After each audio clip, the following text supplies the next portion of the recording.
अध्याय 4 द्विघाती समीकरण। द्विघाती समीकरण क्या कहलाता है ये मैं आपको 9th क्लास में पढ़ा चुका हूँ। द्विघाती समीकरण जैसा कि नाम से ही स्पष्ट है, द्विघात मतलब ऐसा समीकरण जिसमें चर के ऊपर 2 की घात लगी हो, उसे क्या कहते हैं? द्विघाती समीकरण। द्विघाती समीकरण का दूसरा नाम वर्ग समीकरण भी है। द्विघाती समीकरण को हम वर्ग समीकरण भी कहते हैं।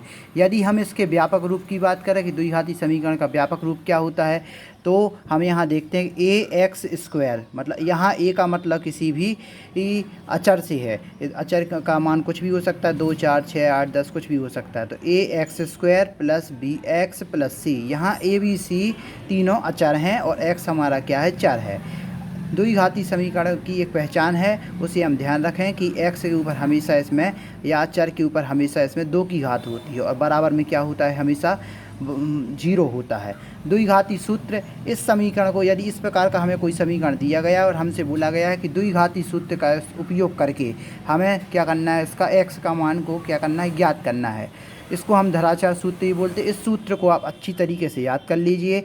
x बराबर -b प्लस माइनस करणी b² माइनस 4ac बटे 2a। इसे हम द्विघाती सूत्र या धराचार सूत्र के नाम से जानते हैं। द्विघाती सूत्र के अलावा यदि हमें किसी सवाल का में विभक्त कर ज्ञात करने के लिए बोला जाता है तो विभक्त कर ज्ञात करने का सूत्र है d बराबर b² माइनस 4ac।